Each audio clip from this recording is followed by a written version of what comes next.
하나님의 사람인 우리가 이 땅을 살아가면서 누릴 수 있는 최고의 축복은 하나님의 임재 속에서 하나님의 영광을 보며 살아가는 것입니다. 그러므로 저는 우리 모두가 이 땅을 살아가면서 하나님의 임재를 경험하고 그 하나님의 임재 속에 살아가기를 원합니다. 그런데 성경은 하나님의 임재를 단순히 임재라고만 표현하지 않고 하나님의 임재를 하나님의 영광으로 표현하고 있다는 거예요. 왜 성경은 하나님의 임재를 하나님의 영광으로 표현하고 있을까요? 그것은 그 하나님의 임재가 임재로 끝나지 않고 하나님의 존재를 드러내기 때문에 그렇습니다. 그래서 하나님이 임재하시면 우리는 그 임재를 통해서 하나님이 어떠한 분이신지, 얼마나 거룩하신 분이신지, 얼마나 위대한 분이신지, 그리고 약속의 말씀대로 정말 지금 나와 함께 하시는 임마누엘의 하나님이신지 그 하나님을 친히 경험하여 알아갈 수가 있는 것입니다. 그래서 저는 우리 모든 성도들이 이 나그네 인생길을 살아가는 동안에 그 하나님의 임재를 경험하고 그 임재 속에서 하나님과 친밀한 사랑을 나누고 그리고 그 하나님의 영광을 볼 수 있기를 주님의 이름으로 축복합니다. 아무리 과학이 발달하고 우리의 삶이 풍요로워져도 하나님을 떠나지 않습니다.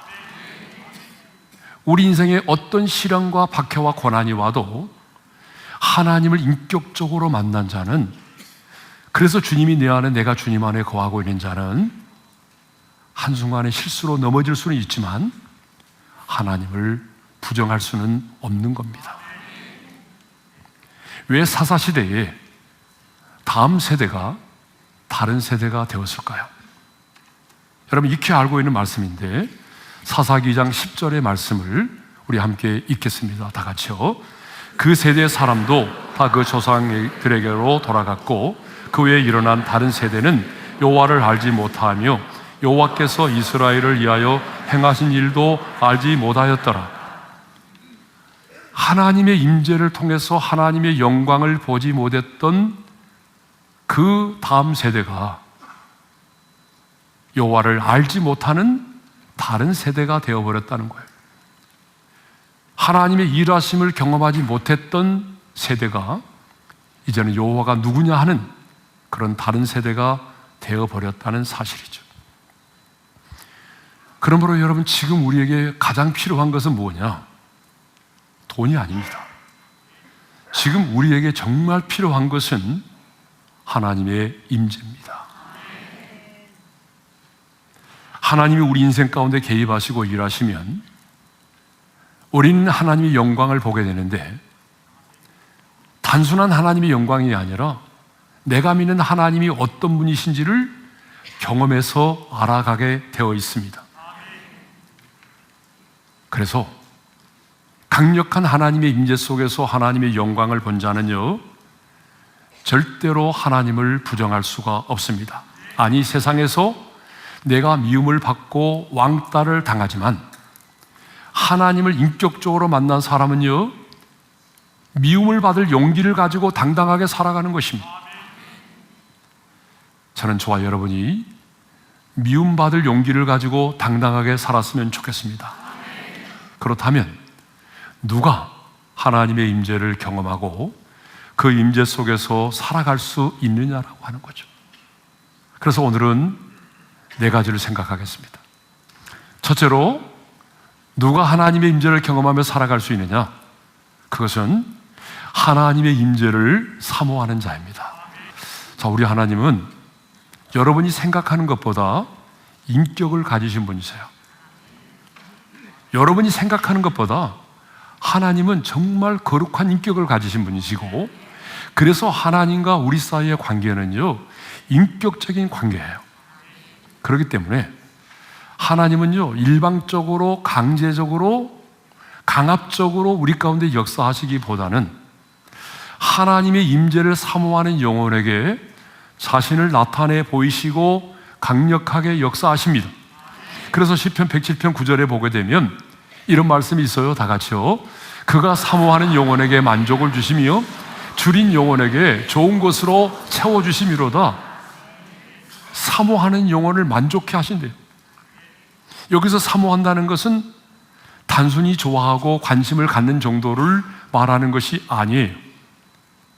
메마른 광야, 그 메마른 광야에서 목이 타들어가는 그런 갈증을 느끼는 것을 말해요. 사랑하는 성도 여러분, 누가 하나님의 임재를 누리며 살아갑니까? 사모하는 자입니다. 하나님의 임재를 사모하고 갈망하는 자입니다. 저는 오늘 말씀을 받은 이후에 정말 우리의 모두의 마음속에 그렇게 하나님의 임재를 갈망하는 마음이 불타오르기를 주님의 이름으로 축복합니다. 두 번째로, 누가 하나님의 임재를 경험하며 살아가느냐? 하나님을 찬양하는 자입니다. 자, 성경을 보게 되면 언제 여호와의 영광이 여호와의 전에 임했다라고 말하는가? 찬양단이 하나님의 성품을 노래할 때라고 말하고 있어요.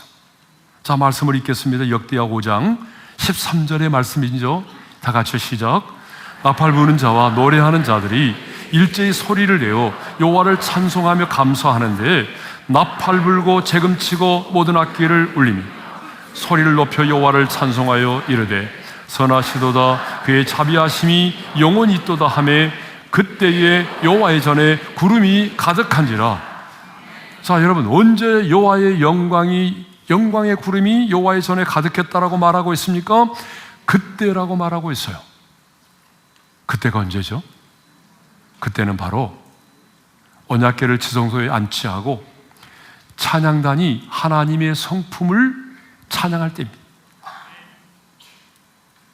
나팔 부는 자들과 노래하는 자들이 일제히 소리를 내서 하나님의 선하심과 하나님의 인자하심을 찬양할 때에, 감사할 때에 영광의 구름이 임했다는 것입니다. 역대하 20장을 보게 되면 모압과 암몬과 마온이라고 하는 이 세 나라의 연합군들이 유다를 쳐들어왔어요. 그때 유다의 왕 여호사밧은 노래하는 자들에게 예복을 입혀서 전쟁터로 나가는 군인들 앞에 세워서 하나님을 노래하게 했어요. 자, 말씀을 읽겠습니다. 역대하 20장 21절 다 같이요. 백성과 더불어 의논하고 노래하는 자들을 택하여 거룩한 예복을 입히고 군대 앞에서 행진하며 여호와를 찬송하여 이르기를 여호와께 감사하세 그의 인자하심이 영원하도다 하게 하였더니. 여러분, 이 모습을 상상해 보면 얼마나 우스꽝스러운 모습입니까? 아니, 지금 전쟁을 하러 나가는데 장난하러 가는 거 아니잖아요. 전쟁을 하러 나간다고 한다면 적어도 총과 칼로 무장을 하고 방패와 병기를 들고, 예? 아니면 말을 타고 막 깃발을 흔들리면서 그렇게 나가야 되는 거 아닙니까? 그런데 지금 어떻게 해요? 전쟁을 하러 나가는데 노래하는 자들에게 예복을 입혔어요. 오늘날로만 성가대 가운을 입히고, 그리고 뭐 노래를 하는데 뭐 승리 행진가를 부르는 것도 아니고 하나님의 선하심과 인자하심을 노래하게 했어요. 말이 안 되는 거죠. 그런데 여러분, 그 노래와 찬송이 시작이 될 때에 여호와께서 일을 행하셨습니다. 그 노래와 찬송이 시작될 때에 여호와께서 복병을 두어서 유다를 치러 온 그들을 패배케 하셨습니다. 그래서 유다는요, 손에 피 한 방울 묻히지 않고 완전한 승리를 거두었어요. 22절의 말씀 우리 다 같이 읽겠습니다. 시작. 그 노래와 찬송이 시작될 때에 여호와께서 복병을 두어 유다를 치러 온 암몬 자손과 모압과 셀산 주민들을 치게 하심으로 그들이 패하였으니. 분명히 성경은 그들이 패하게 된 시점을 뭐라고 말하죠? 그 노래와 찬송이 시작될 때라고 말하죠. 그러니까 하나님이 언제 적들을 물리쳐 주셨다는 거예요? 하나님이 언제 일을 행하셨다는 거예요? 그 노래와 찬송이 시작될 때입니다. 하나님의 임재는 찬양과 깊은 관련이 있어요. 여러분, 성경을 보세요. 성경 전체를 보게 되면 하나님의 임재는요, 하나님의 찬양과 깊은 관련을 맺고 있습니다. 왜 그럴까요? 그 이유는 간단합니다. 우리 하나님은 이스라엘의 찬송 중에 거하시는 분이시기 때문에 그래요. 시편 22편 3절의 말씀을 읽겠어요? 다 같이요. 이스라엘의 찬송 중에 계시는 주여, 주는 거룩하시니이다. 이스라엘의 찬송 중에 계신다라고 말하죠. 이 말을 직역하게 되면 이런 뜻이에요. 이스라엘의 찬송 중에 계신다는 말은 주님은 이스라엘이 부르는 찬양 위에 거주하시며 살고 계신다. 하나님은요, 언제나 찬양 가운데 함께 하십니다. 그러므로 하나님이 계시는 곳에는요, 언제나 찬양이 있어요. 하나님은 찬양 없이 홀로 존재하는 시간이 없어요. 여러분, 요한계시록을 보세요. 하나님의 영광의 보좌에는요, 찬양이 떠나지 않아요. 언제나 하나님이 계시는 곳에는 뭐가 있어요? 찬양이 있었어요.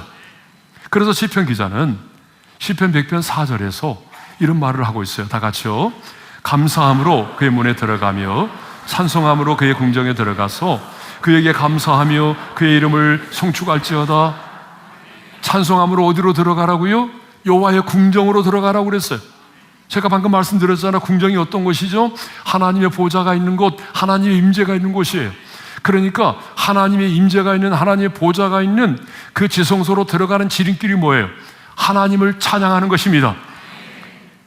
성도 여러분, 우리 삶이 영적인 전쟁인데, 여러분, 영적인 전쟁에서 승리하기를 원하십니까? 하나님을 찬양할 수 있기를 바랍니다. 여러분, 우리가 하나님을 찬양하는 순간에 어떤 일이 벌어지는지 아세요? 나의 시선이 내게로부터, 나의 시선이 내가 처해 있는 사람으로부터, 나의 시선이 내가 처해 있는 상황과 환경으로부터 하나님께로 옮겨진다는 거예요. 내 시선이 바뀌어지는 것입니다. 여러분, 우리가 하나님을 찬양하기 시작하면 나의 시선이 하나님께로 향하게 되는 것입니다. 더 놀라운 사실은 그 영적 전쟁의 주도권이 내게 있는 것이 아니라 나에게로부터 하나님에게로 옮겨진다는 사실입니다. 그러니까 우리가 하나님을 찬양하게 되면 전쟁의 주도권을 내가 지는 것이 아니라 찬송 위에 거하시는 하나님께서 개입하시고 일하셔서 하늘의 군대를 동원하시고 일하심으로 말미암아 이 전쟁의 주도권이 내게 있는 것이 아니라 하나님에게로 옮겨지는 것입니다. 그래서 여러분, 영적인 전쟁에서 찬양이 너무나 중요한 겁니다. 우리가 그렇게 하나님을 찬양하면 하나님께서 하늘의 군대를 동원하시고 하나님이 우리를 위하여 싸워주심으로 우리는 우리를 위하여 싸우시는 하나님의 영광을 볼 수가 있는 거예요. 누가 하나님의 임재를 경험합니까? 찬양을 하는 자입니다. 그러므로 여러분의 느낌과 감정과는 상관없이 하나님을 찬양할 수 있기를 바라요. 가끔 보면 이런 분들이 있더라고요. 목사님, 저요, 제 지금 감정이 하나님을 찬양할 분위기가 아닙니다. 솔직한 것 같지만 믿음으로 보게 되면 불신앙입니다. 여러분, 우리는 내 느낌과 감정 때문에 하나님을 찬양하는 게 아니에요. 그 하나님이 찬양을 받으시기에 너무나 합당하신 분이기 때문에 우리는 하나님을 찬양하는 겁니다. 그러니까 여러분의 느낌과 감정과는 상관없이 끊임없이 그 하나님을 찬양하며 그 영광의 보좌 앞으로 나아갈 수 있기를 바랍니다. 세 번째로, 기도하는 자입니다. 솔로몬이 성전을 짓고 언약궤를 지성소에 안치를 했어요. 그리고 난 다음에 뭘 했느냐? 솔로몬 왕이 기도의 무릎을 꿇었어요. 자, 역대하 6장 13절 말씀인데 우리 한번 읽어볼까요? 다 같이요. 솔로몬이 일찍이 노수로 대를 만들었으니 길이가 5규빗이요 너비가 5규빗이요 높이가 3규빗이라 뜰 가운데에 두었더니 그가 그 위에 서서 이스라엘의 모든 회중 앞에서 무릎을 꿇고 하늘을 향하여 손을 펴고. 여러분, 솔로몬이 어떻게 기도했어요? 노수로 만든 대위에 올라가서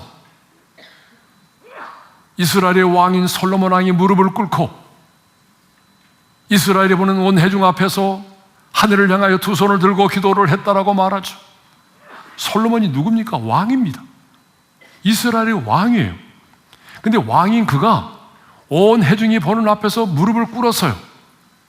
여러분, 이 사실이 우리에게 뭘 말해주죠? 기도는요, 겸손한 자만이 할 수 있는 거예요. 그래서 다니엘의 기도를 보게 되면 다니엘이 기도를 시작했을 때 하나님 뭐라고 표현하는가 하면 겸비케 하기로 결심한 날이라고 말해요. 하나님 앞에서의 겸비가 뭐예요? 기도입니다. 그러니까 하나님의 눈에는 누가 겸손한 자예요? 하나님의 눈에는 나는 주님 없이는 못 살아요 하면서 겸손히 무릎을 꿇어 기도하는 자가 겸손한 자입니다. 반대로 하나님의 눈에는 누가 교만한 자인지 아세요?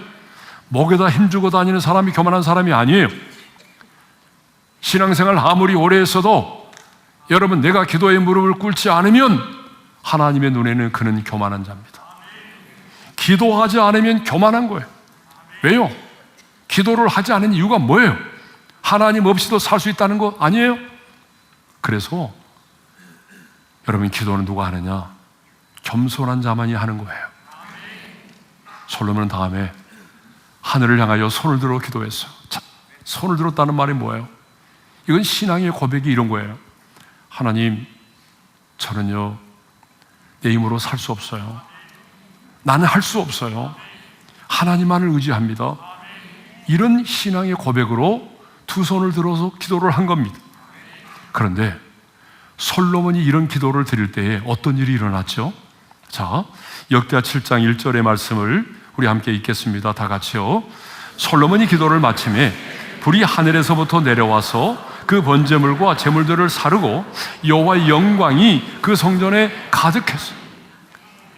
솔로몬이 무릎을 꿇고 하늘을 향하여 온 회중 앞에서 기도했더니 기도를 마치는 순간에 하늘로부터 불이 임했습니다.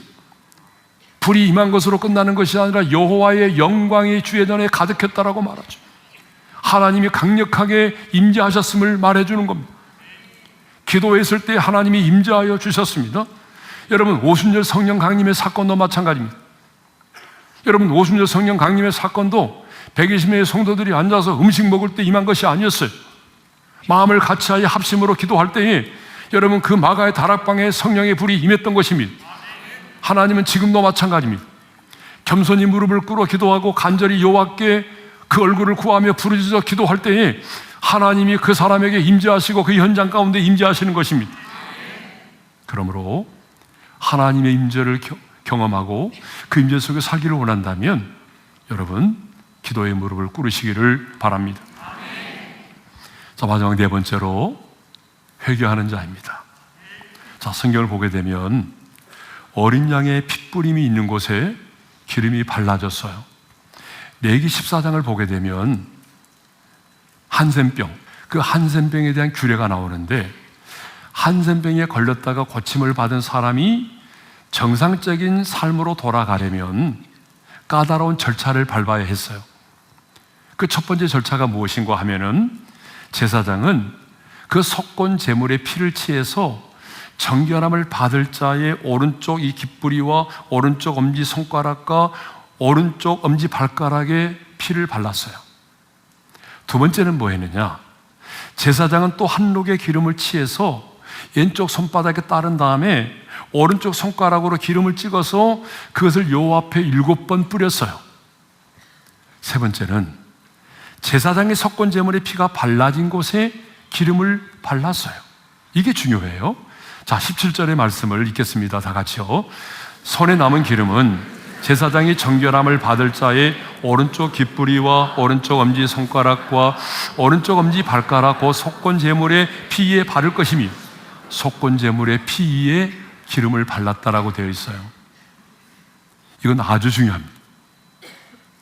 자, 그럼 여기서 나오는 기름은 뭘 말할까요?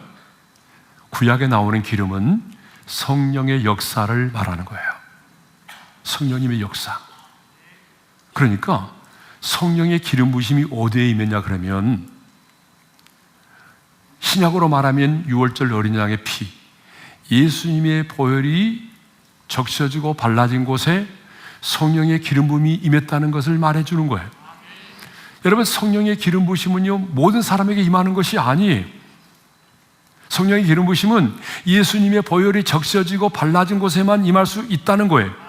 여러분, 아무리 고상한 인격을 가진 사람일지라도, 아무리 성경 공부를 많이 해서 남다른 성경의 지식을 가진 사람일지라도, 아니 남다른 교회 안에서의 봉사를 통해서 충성을 다한 사람이라고 할지라도 그 사람에게 성령의 기름 부심이 임하는 게 아닙니다.